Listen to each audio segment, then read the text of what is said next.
Nggih. Saya minta dengan hormat para generasi muda NU, baik yang tergabung dalam Ansor, Banser, LSI, Patriot Garuda Nusantara, Pakar Nusa, atau Pendekar Darah Garuda, harus menjadikan poimen saat ini sebagai momentum yang terpenting. Hindarkan perbedaan-perbedaan dan mulai menyatu, berpikir jangan sampai kita terpecah belah. Sementara negara dalam keadaan chaos, sementara negara tidak dalam keadaan baik-baik saja.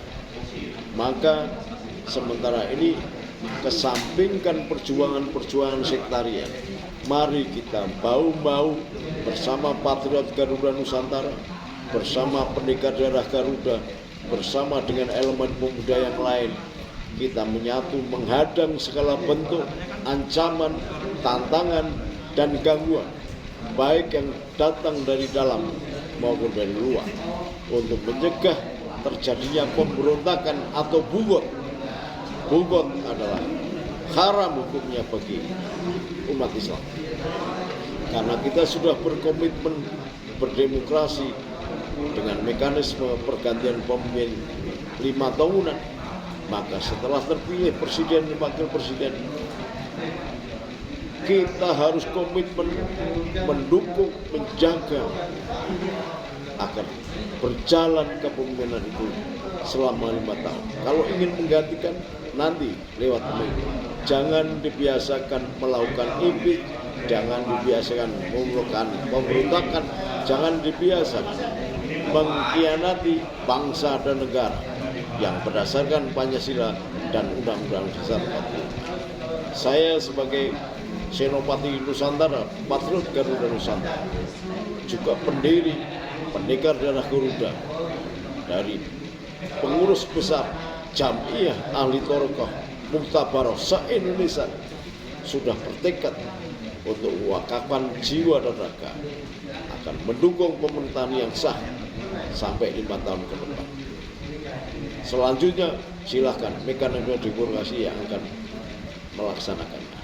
Kita nggak boleh biasa mengobok-obok jalannya pemerintahan. Saya pada zaman Gus Dur sempat mendirikan pasukan berani mati. Karena apa? Karena Gus Dur diobok-obok dan ternyata semuanya jadi kenyataan. Ketika Gus Dur mengatakan DPR seperti anak taman kanak-kanak, ternyata benar, lebih dari taman kanak-kanak.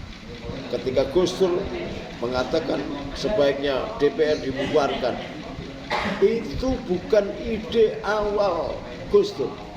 Yang mula-mula membubarkan DPR adalah Presiden Soekarno. Kenapa sampai kemudian diulang oleh Gus Dur DPR harus dibubarkan? Karena hancurnya martabat, harkat, dan pengkhianatan kepercayaan kepada rakyat. Tetapi Gus Dur dipersalahkan pada waktu itu. Kenyataan sekarang, rakyat melihat betapa dolimnya DPR, betapa tidak pekanya DPR ketika masyarakat menghendaki kenaikan gaji hanya 400.000 sebulan aja dipersulit, tetapi mereka memeruk kekayaan 50 juta sebulan ketika rakyat sudah menderita. Dinaikkan pajaknya sampai 200 hingga 1000%. Ini nggak masuk akal. Pemimpin macam apa ini yang tidak bisa mendengar bahasa batin orang yang hidup? Sama sekali tidak ngerti. Semua jakalah mulai babila. Oleh sebab itu, wajar jika rakyat marah, wajar jika mahasiswa marah, wajar jika petani marah, wajar jika pekerja marah. Tetapi kemarahan ini harusnya menjadi flashback, menjadi koreksi bagi trias politika yang bernama legislatif, bahwa legislatif bukan lembaga yang tidak bisa dianulir. Karena yang tertinggi adalah kedaulatan rakyat. Bukan kedaulatan rakyat yang dibajak oleh partai kemudian diwakili oleh Islam. Ini korupsi.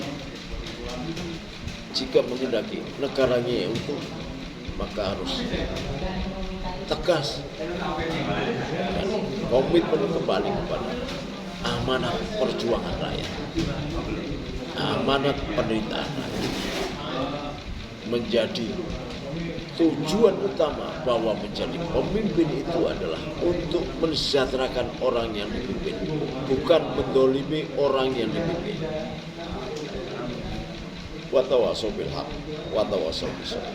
Saya sekedar menyampaikan, kalau Anda tidak segera kembali dan memperbaiki soft barisan alur perjuangan, jangan salahkan kalau rakyat semakin marah dan negara ini bisa menjadi hancur. Majapahit 300 tahun hancur. Singosari hancur. Mataram terpecah belah sekian ratus tahun. Indonesia baru hampir 1 abad. Bisa jadi Indonesia menjadi hancur kalau para pemimpin tidak peka, kalau para pemimpinnya hanya memikir kekayaannya sendiri, kalau para pemimpinnya tidak memberikan contoh yang benar bagaimana menjadi pemimpin. Kenapa tidak ingat orang-orang beragama Islam? Tetapi Allah mengingatkan, ara'aital ladzi yukadzibu bid-din fadzalikal ladzi yad'ul yatim wa la yakhudu ala ta'amal miskin fawailul lil musallin. Celakalah engkau orang yang sholat apabila 2 ayat di atasnya anak yatim dan fakir miskin tidak engkau perhatikan. Bahkan ada seorang anggota DPR yang mengatakan, jangan disamakan DPR dengan rakyat jelata. Kalian ini rakyat jelata juga. Kalian nggak punya apa-apa karena pilihan dari suara rakyat jelata. Kalian bisa menikmati rente ekonomi sebagai DPR. Lalu setelah kalian bisa mengeruk keuntungan-keuntungan, jangan membuat rakyat marah. Jangan menganggap rakyatmu sampah sendiri. Kamu yang harusnya memperjuangkan harkat dan martabat rakyat Indonesia, bangsa Indonesia. Bukan malah menghina seolah-olah kamu lebih tinggi sebagai borjuis dibandingkan dengan rakyat yang karena kemerdekaan itu muncul dan tercapai karena amanat penderitaan rakyat. Jadi DPR yang tidak peka dan tidak mengerti niat perjuangan dan kemerdekaan ini adalah penderitaan.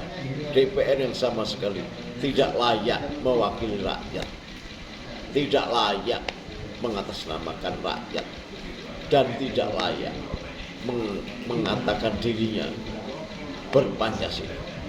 Karena dia tidak menimbul, karena dia tidak menghargai rakyatnya, bahkan menimbulkan gap seolah dia di atas dan rakyat di bawah. Ini sama sekali bukan prinsip perjuangan yang bolopis kontobas, kotong royong. Bukan prinsip perjuangan berdiri sama tinggi, duduk sama rendah. Bukan prinsip perjuangan satu mukti, satu mati. Mukti satu, mukti siji, mukti kabeh. Mati satu, mati kabeh. Ini hanya memanfaatkan kenikmatan yang didapat di Korea, tetapi biarkan penderitaan dia yang dimakan rakyat, sementara dia makan dari atas sampah-sampah kotoran yang di atas. Ini sama sekali bukan pemimpin, ini bersama sekali bukan wakil rakyat, dan kami tidak merasa mewakilkan suara kami kepada DPR, karena DPR selama ini tidak menunjukkan contoh yang benar. Kalau memang dia beragama, dia mesti ngerti lakot kana lakum fi rasulillah hi uswatun hasanah. Sebagai pemimpin harusnya menjadikan contoh dan teladan, bukan malah aroganitas, pamer kekayaan, menari-nari kayak orang tidak bermoral, kayak kera yang dilempari buah sama sekali tidak peduli dengan lingkungannya. Ini sama sekali tidak bisa diterima dengan akal sehat.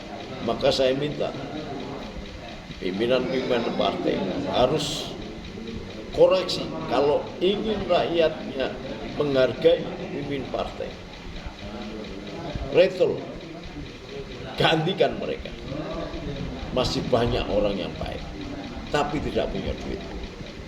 Yang Anda pilih partai-partai itu, DPR itu, orang yang jahat, tidak bermoral, tapi duitnya banyak. Karena dia bisa membayar, maka dia bisa menjadi DPR. Cobalah sekali kembali kepada orang-orang yang sadar, orang yang cerdas, orang yang berhikmah, yang engkau pilih sebagai anggota DPR. Bukan tiba-tiba ujuk-ujuk bekas maling, bekas rampok, bekas koruptor menjadi anggota DPR. Ini jadinya. Saya ingatkan, kalau ingin partaimu berjalan benar dan engkau benar-benar komitmen dengan trias politika, maka pilih wakil-wakilmu yang benar. Jangan wakil-wakil yang melukai rakyat. Jangan bintang film, artis, komedian yang menjaga harkat martabat predikatnya saja tidak mampu, memberi contoh tidak mampu, engkau pilih sebagai wakil. Maka rusaknya Indonesia ini juga karena rakyatnya yang memilih orang-orang yang benar terhadap perilaku-perilaku, orang-orang yang benar terhadap DPR. Jadi tidak bisa disalahkan DPR-nya juga sendirian, tapi rakyatnya juga salah. Karena rakyat sering menerima suap dari calon-calon DPR, menerima suap dari calon-calon bupati.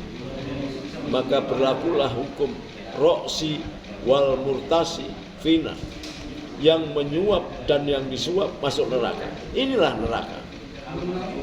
Karena pemilu banyak suap, karena pejabat banyak menyuap, karena rakyat banyak disuap, maka yang terjadi adalah neraka yang nyata, ketidaknyamanan, penderitaan, kemiskinan, ketidakamanan, dan ketidakadilan. Itu adalah neraka yang nyata. Maka mari kita tutup, jangan sampai kita langgar roksi wal murtasi finar itu. Jangan sampai kita menyuap dan disuap. Kita tegakkan kemerdekaan Indonesia ini berdasarkan Pancasila dan Undang-Undang Dasar 45. Insya Allah kita akan mencapai keadilan sosial bagi rakyat Indonesia. Di bawah kepemimpinan Prabowo, saya yakin Prabowo bisa membawa bangsa ini menjadi mercusuar dunia dan besar. Baru beberapa bulan saja sudah banyak koruptor yang ditangkap. Koruptor-koruptor inilah yang membiayai demo, yang memanfaatkan demo dan menunggangi demo. Demonya sendiri baik, demonya sendiri berasal dari hati nurani rakyat, dari mahasiswa yang baik, dari masyarakat yang baik, dari buruh yang baik, dari ojol yang baik. Tetapi ketika ditunggangi oleh kelompok-kelompok koruptor yang akan menjaga keamanan duitnya sekian triliun, sekian ribu triliun, ada 27.000 triliun uang Indonesia dibawa kabur ke luar negeri. Dan pendapat saya ini dibenarkan oleh mantan Kapolri, tidak saya sebut namanya, tapi ngomong kepada saya. Maka mari hati-hati, jaga. Bangsa Indonesia sudah mencapai puluhan tahun merdeka ini, jangan dikotori dan hancur hanya ulah segelintir orang. Mari kita saling menutup kesalahan. Sudah. Jangan sampai jangan sampai menimbulkan ketidaknyamanan. Akan menjadi negeri ini compang-camping dan kacau balau. Ketika kacau balau, rakyat yang susah, orang kaya bisa pergi ke luar negeri, rakyat mau kemana? Mari buka dadamu, maafkan kita. Yang sudah ya sudah, jangan sampai diulang lagi. Mari kita masuki negara kesatuan Republik Indonesia ini berjalan dengan baik, dan tentram, damai. Assalamualaikum warahmatullahi wabarakatuh. Assalamualaikum warahmatullahi wabarakatuh.